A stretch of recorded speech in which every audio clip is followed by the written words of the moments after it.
Hotel 7/12 हे ओळखलं जातं मित्रांनो त्याच्या ऑथेंटिसिटीने, इथल्या रिअलिटीने आणि जो चव आहे जी कोल्हापूरची त्याने. मित्रांनो मी खूपदा कोल्हापूरला जेवलेलो आहे. याच्या आधी मी लोणावळ्याच्या ब्रांचला पण जेवलेलो आहे. पहिल्यांदा मी आलोय खालापूरला कारण का माझ्या मित्रांना हवी होती माझ्याकडून एक छोटीशी पार्टी. त्यांना म्हणलं छोटीशी नका म्हणू, आपण 7/12ला जेवायला चाललोय. सो इथे एक नंबर असे तुम्हाला डिशेस खायला मिळतील. तर ज्याला जे खायचं ते खा. मित्रांनो इथली स्पेशालिटी सांगतो जेवण तर जग जाहीर आहे की 7/12चं जेवण किती फेमस आहे, कसं आहे ते. पण इथली स्पेशालिटी, इथला ॲम्बियन्स, इथली जी ट्रीटमेंट आणि ज्या आपुलकीने जेवण वाढलं जातं ना यार, लिटरली याचा मी खूप मोठा फॅन आहे.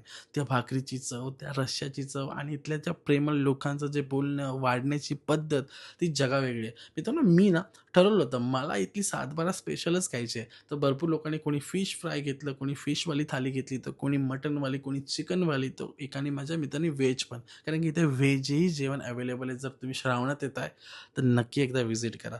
मित्रांनो या जेवणामध्ये तुम्हाला सांगू का फ्लेवर्सने भरलेले आहेत. एकदम ऑथेंटिक फ्लेवर्सने भरलेले आहेत. नो कॉम्प्रोमाईज कशामध्ये आणि तुम्ही बिनचूक खा ना, एन्जॉय करा ना.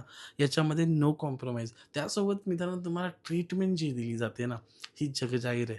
7/12 आणि ट्रीटमेंट, ॲम्बियन्स आणि फ्लेवर्स याची जी सांगड घातलेली ना, ही जगावेगळी आहे. मित्रांनो तुम्हाला जर यायचं असेल तुमच्या फॅमिलीसोबत, मित्रांसोबत पार्टी करायची असेल, तर सगळं काही इथे अवेलेबल आहे. पार्टीसाठी हॉल आहे, तर मित्रांसाठी सगळं काही आहे.